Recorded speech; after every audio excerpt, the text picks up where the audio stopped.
Good evening, mortals. I have returned to you. Okay, I can't do it. I can't.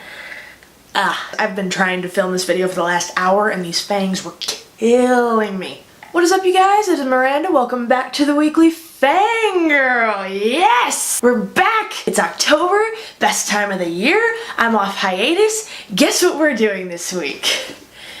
Yep! It's been almost 2 years going and we're not even halfway through this book, so I figured it was about time that I get off my lazy ass, climb out of my coffin, and get back into the wonderful series we have going here on this channel called FanGirl Reads. I will be drinking again, because it's about the only way I can get through this book. I know this looks like blood, actually even kind of syrupy like blood. It's not. It is a moonshine cocktail courtesy of my new boss. Thank you, chef. It's really, really good. That's not straight moonshine, but there is moonshine in there. It is homemade, so this is gonna be fun. However, it is not going to be a Twilight drinking game, because the last time I did that I almost killed myself. I need help. I need help. Somebody get some help. Yeah, we're not doing that again. We're just going to go through the chapter. I'm going to sip at the lovely concoction I have here. I am not going to traumatize my liver like I did last time. I am, however, going to traumatize my brain because we're getting into chapter 7 of Life and Death, Twilight Reimagined. This miserable piece of dreck. Let's get into it, shall we? The title of the chapter, appropriately named Nightmare. I wonder why. Maybe because the whole book is a nightmare. Stephanie, I still don't like you. Off the bat, this chapter picks up where the last chapter left off. For those of you that have forgotten, because I know it's been quite a while since I've jumped into this story, Beau has come back from his beach trip with his friends. He is coming to grips with the fact that what Jules said could very well be true about Edith and her family, and they could very well be a clan of vampires, and he's trying to figure out what to do about that. While he's trying to figure that out, he's drowning out the world around him,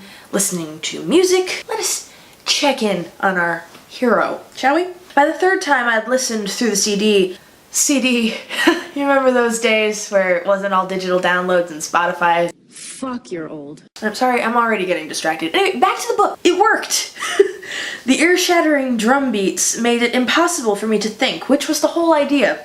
You mean this kid knows how to think? Because evidence shows to the contrary. I listened to the CD again and again, CD, until I was singing along with all the songs, until finally I fell asleep. I opened my eyes to a familiar place. Though part of my mind seemed to know that I was dreaming, most of me was just present in the green light of the forest. But then Jules was there, tugging on my hand and pulling me back towards the darkest part of the forest. Oh, Michaela's here too! She's not of any consequence, but her voice, like, he doesn't even see her. She could have been left out of the dream and it wouldn't have made a difference. But Jules is yelling at Beau to run. Well, she's not yelling. She's whispering, "Beau, you have to run!" He doesn't listen to her, obviously. Falls to the ground, she's twitching, and then all of a sudden, well, Beau is too horrified to move, just like in the hospital when he was too angry to move. In her place is a big red-brown wolf with black eyes. So we are referencing the werewolves in this version of the story. From what I understand of this, it's more of a condensed version of the first, like it's not as in-depth, it's just supposed to be a one-off story. So I think they are going to introduce the werewolf. This is my prediction. Stephanie is going to introduce the wolves in more than just Beau's dream. But I don't know for sure if she will or not. I'm calling it, and if I'm turn out to be right, then haha, told y'all. I haven't actually seen any reviews of this book, by the way. I haven't spoiled myself. I've actually, for all that I know what happened in the first book, I also know that that book was setting up sequels. It occurs to me that this book is not. It's kind of like the Rogue One of shitty vampire novels. It's just a one-off story. It wouldn't have to set up anything for the future, so they wouldn't have to plant any seeds for, like, New Moon, unless she's planning on doing a gender-bent version of New Moon for the 15th anniversary, in which case we have 3 years to go before that might happen. Please don't. Stephanie, Miss Meyer, or Mrs. Meyer, I'm sorry, you have a husband, don't you? If I may ask, on behalf of all the world, we have enough shitty crap going on, without you making more of these, so if you could please not. I'm just asking. Like, you don't have to listen to me, you don't even know me, but it would be great if you could just not. Why did I have to put that thought out into the universe? Now she's gonna do it. And then we're gonna get more 50 Shades of Grey spin-offs, and then it's just gonna spiral, and it's all gonna be bad. Oh my god. Sorry. moving on. Oh, Edith is here! Of course she's here, because I forgot Beau has been dreaming about her since he met her, which is not normal. What is that for the first time, she looks like a stereotypical vampire. She's got her nails filed to sharp points. Her teeth are fanged out and vampy and appropriately horrifying. Beau is not scared. He's actually more scared of the wolf between him and Edith, about to launch herself at Edith. Oh, Beau, your priorities suck. Nothing has changed. Again, we're only 7 chapters in. We have 16 more chapters of this book to go over the next 3 years, probably. God, why do things keep coming in threes? Anyway, so Beau wakes up from his dreams like the butt-ass crack of dawn and can't fall back asleep, so he starts Googling vampires.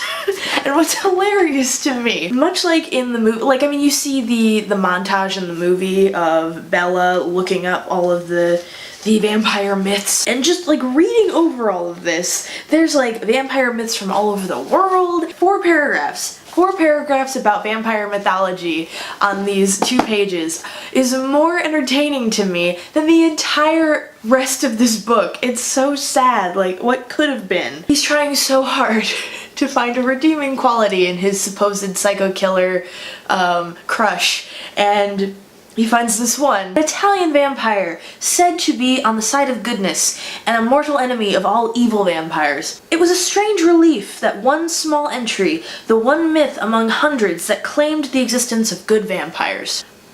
1 point out of hundreds possible is not a good score. Beau, that's a terrible score. He's grasping at straws trying to find any excuse to still like Edith despite the fact that she could possibly be an evil, damned creature of the night, like bent on killing humans and sucking their blood and, you know, killing humans, of which he is one. Just let her go, man. She's not fucking worth it. Beau gets so frustrated that all he's finding in the mythology are evil vampires, minus the Strigoni Benefici, that one good Italian vampire that nobody wants to talk about. He shuts down his computer by just unplugging it. Doesn't even wait for it to actually shut down properly, so he probably lost all of his shit because it's an old computer. That's ballsy. Questioning what's wrong with him, to which I say a lot, because he thinks he's so stupid. He's sitting in his room researching vampires at the crack of frickin' dawn, just as the sun's about to rise, ironically enough. He gets so irritated that he pulls on the first pair of shoes he can find, grabs his rain jacket, and stomps out into the forest behind Charlie's house because he's having a tantrum. Because of course the kid finally likes a girl and she turns out to want to eat him. Just his luck, I guess. The luck of the draw. The universe hates this kid, but he's an asshole, so what do we care? He ends up just mulling over everything he knows about Edith, everything he's observed, which is quite a lot because he's a stalker. He's trying to come to terms with it. Could she be creature from, you know, everybody's favorite horror movies that, you know, eats people and wants to eat him? She doesn't fit into a lot of the norms because she isn't burned by the sun, doesn't sleep during the day, fucking acts nice to humans, doesn't appear to be evil. I mean, she's not a real vampire. I feel like she's more of a fairy than a vampire, considering she sparkles in the sun. We didn't get to that part in the story yet, but we all know the Cullens sparkle in the sun. These are not real vampires. Count Chocula is more of a vampire than the Cullens, and yet he's having such trouble with it. He has 2 options. The only 2 options that he considers. A, he can ignore her, he can move on to somebody else, just she's not there. No longer a part of his life because she could literally kill him. Or do absolutely nothing different and just play along. I mean, for all he knows, there's no definitive proof. There's a lot of speculation, a lot of hearsay, a lot of Jules talking out of her ass in front of a bonfire because, ooh, scary stories. So he doesn't know for sure if it's true, but he's on his way to believing that it's true, and still, the thought of being separated from her physically hurts him, despite the fact that they mean literally nothing to each other at all. The more he thinks about it, the more he doesn't think he can handle losing her, despite the fact that he can't miss what he never had, and he thinks he doesn't have a choice. I'm already in too deep. You're not dating her, you're barely friends with her. She offers to give you a ride out of the city and suddenly you guys are like this? She's ignored you 3 separate times in just the first 7 chapters of this book, sometimes for months on end, and somehow still she means something to you that you would just have to be around her, and if you didn't, it would cause you a physical pain. Kid, you're 17 years old, and to anybody else out there in that age bracket who thinks this is what real love is like, believe me when I tell you, crushes come and go like that. They don't actually cause you physical pain, and if they do, you should probably see a doctor about it. I don't like this book. I think, yeah, this is, yeah. Oh yeah. Thanks, Chef. Jumping forward, he ends up going back to the house. He decides, by the way, to keep Edith in his life, even though she's really not in his life at all. And by the time he gets back to the house, it's noon. Remember, it was 6 o'clock when he went outside. So, he spent 6 hours in the woods brooding over this girl he barely knows who might be a mythological creature bent on killing him. Just give yourself a minute to let that sink in. 6 hours of brooding is too much brooding. Batman would think that was excessive. This decision was almost too easy to live with. Dangerously easy. You bloody moron. He goes about the rest of his day, and it comes up to the next day, and it's sunny outside. Oh my god. For I think the first time since he's been to Forks, the sun is out.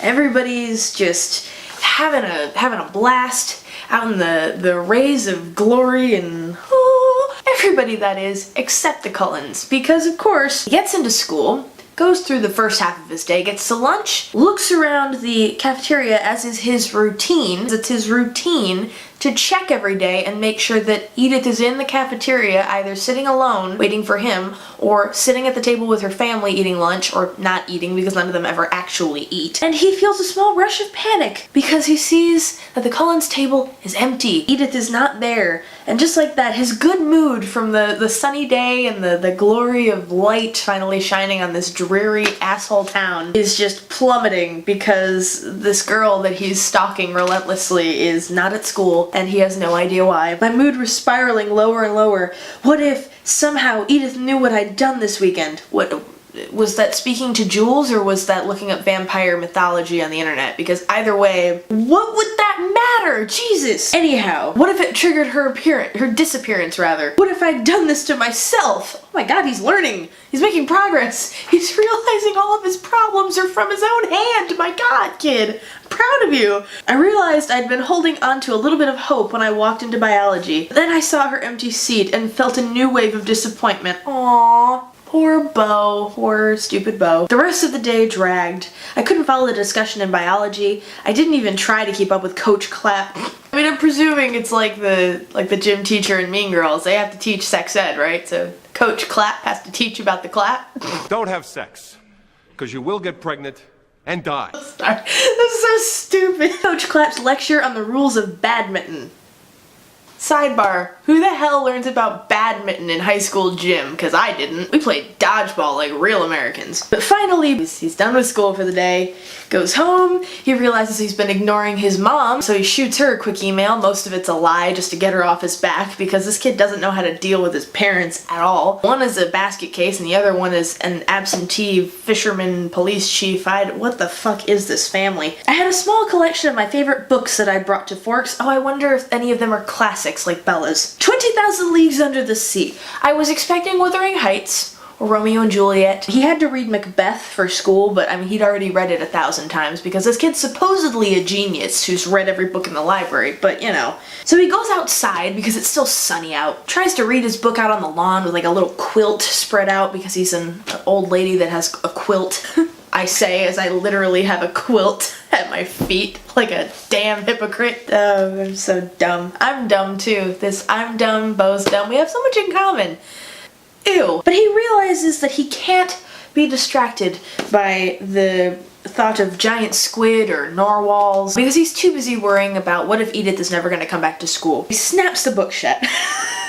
Fine, whatever. Get a sunburn instead. He just falls asleep in the sun. That's a quick way to get sunstroke, by the way. Please don't do that. Doesn't realize until Charlie is coming home from work. The guy walks straight past his son sleeping on the lawn, by the way, goes right into the house. And Bo Bo apologizes for falling asleep on the lawn and not having dinner ready yet by the time his dad gets home, like a 1950s housewife. Meanwhile, like I said, Charlie's too distracted by the thought of having dinner and watching a basketball game to worry about the fact that his kid's just out on the lawn, asleep. It's like, oh hey Bo, yeah, hope good day at school. What the fuck, guys? But yeah, so Bo tells his dad while he's making dinner and while they end up watching TV after dinner together, father-son bonding time, where we don't get any dialogue of said bonding time, where Bo's not even remotely interested in whatever it is they're watching. Oh, it's baseball. Sorry, I thought it was basketball. Not that it matters. Bo pipes up during a commercial. He says, by the way, Dad, I'm going to a movie with some guys from school tomorrow night, so you'll be on your own. Because Bo needs to be there to cook for his, I'm assuming, 40-something-year-old father. Like, he knows how to, he's a grown-ass man. If he's been alive this long, he at least knows how to cook something. He's at least competent enough as a human to not need you to take care of him. You're his child. He's the father. Let him take care of you like a father is supposed to take care of a child. Jeez. Not bitter or anything. Oh, halfway done with this already. That's terrible. Oh my god, it's the last page. Thank God. So yeah, so Charlie asks, does anybody I know that you're hanging out with? Considering he should probably know who his son is gonna be hanging out with outside of the city without his supervision. You know, 17 or not, that's still, it's a safety thing. Who didn't he know here? Because this is a small town. Everyone knows everyone. Bo rattles off their names: Jeremy Stanley, Alan Weber, and Logan, whatever his last name is. Who the fuck is Logan? Mallory, he told. Logan's surname is Mallory. No wonder this kid's a dick. I know I'm not the only one to notice that. Logan Mallory. If you say so, Bo tells him. Fine, but it's a school night, so don't go too crazy. Don't do anything I wouldn't do, son. We're leaving right after school, so we won't be too late. You want me to put something out for your dinner? Charlie even says it. Bo, I fed myself for 17 years before you got here. I don't know how you survived. Yeah, because people really need a guy like you in their life to just brighten up their friggin' day. You stupid child. Yeah, he's 17. Doesn't matter. He's a child. Because he's still obsessing over stupid shit like children do. Like Edith. Because he's even saying, he wakes up the next morning. It's sunny again. It should be a wonderful day. He's at school with his friends that he for some reason still has. And yeah, he ends up, oh my god, this is so creepy. His mood just spirals even further down the rabbit hole when he realizes that after he's circled the parking lot 3 times, that he hasn't found Edith's silver Volvo. He searches the parking lot for her car before going into school to see if it's even worth it to go to school that day or not. Ew! That's really creepy! This kid's supposed to be the protagonist. We're supposed to root for him. I'm actively not rooting for this kid. This is terrible. Stephanie, you're a terrible writer. I'm sorry. I don't know what publisher? Little Brown? Really? This? And it made it past your publisher's desk not once, but twice? Yeah! No, I take that back. I take that back. Because, the first 4 Twilight books, then that shitty spin-off book about that vampire Bree from Eclipse that was in the book for like 5 minutes, and then this one. 6 times. 6 times this woman's writing has gone past your desk and you've approved it. Why? This shit is ridiculous. I am offended on behalf of all fictional vampire kind for this dreck. This is horrible. Ugh. Anyway, what if Edith never comes back to school is Bo's whole dilemma. What if he never sees her again? Their love that never was will be doomed to never be, and my god, what a tragedy that would be. Because then they both go on with their lives, and Bo would eventually grow up and realize what a stupid kid he was, and realize that crushes don't last forever and they're not the end of the world if the first one doesn't pan out. Bo and the guys go off to Port Angeles, and I will leave you with that until the next chapter. Final thoughts. Edith Cullen is not a vampire. She is a terrible waste. Bo Swan, Beaufort, whatever the fuck his name is a terrible excuse for a protagonist. This book is actively starting to make me angry, and for the record, I just want to say it again. Young love feels like it's the first and last time you'll ever love that way, but I promise this is not love. paranormal romance novels with shitty Fabio wannabes on the covers that are like halfway through a werewolf transformation are better written, with better developed characters and more plausible ideas of what love looks like than this. This is awful. I don't know how this got approved. I don't know how it got published, and I don't know why Stephanie Meyer thought that writing a half-baked dream about a girl talking realistically with a vampire about their love would spark a worldwide phenomenon that millions, including myself, were involved in for years. Although, unlike the Harry Potter fandom, which is still alive and well, this fandom has died out dramatically. I mean, you can look at the view count on my videos for that, for this series. This series has the lowest view count of any of the videos that I've uploaded, and I think that's telling, because everyone wants this to die, but I am determined to revive it just so I can kill it again myself, which is what I'm going to do as we continue on. I thank you guys so much for watching this video. I thank you so much for having subscribed to my channel, and if you haven't, you can click the subscribe button down below if you want, for some reason, to see more of my other videos, and hit the little bell notification down below so that you will get a notification every time I upload a new video. You can like this video down below if for some reason you have enjoyed watching it. For no other reason than that I am trying so hard to complete what I've started here. And if you have any suggestions for another video, either this month, next month, or continuing on through the year, please leave me a comment down below. Tell me what you liked about this video, what you hated about this video, other issues that you might have with Twilight. If you, for some reason, like this book, please, for the love of God, tell me why down below, because I genuinely do not understand it anymore. I don't understand how. I think Robert Pattinson is to blame here, because that man is so pretty. I think his beauty is the only reason we all got distracted enough to like Twilight for as long as we did before we grew up and realized how awful it was. Also, I kind of really like Kristen Stewart now, but you know, it's mostly because I found out that she's an option for me. Growing up is so great, kids. Hold out until you know who you really are, and then keep going from there, because I promise it does absolutely get better. And by the way, at the time this video is being filmed, it is National Coming Out Day. My next video, which is coming out on Sunday, is going to be about my experiences at Pride and celebrating my coming out this year, so I hope you guys will stick around for that. And until that video and every other one after this, I have been Miranda. This has been the Weekly Fangirl. Thank you for holding out during my hiatus and being patient with me as always. I am so excited to be back and filming, and I have videos slated for the months to come to be twice a week. You got that right. Twice. Either Wednesday or Thursday during the week, and on Sunday. So we'll get 2 videos a week for the remainder of the year. Let's see if I can actually hold on to that this time. Until my next video, you guys, I have been Miranda. Again, this has been the Weekly Fangirl. Again, I thank you so much for watching, as always, and I will see you next time. Bye, guys. And on that note,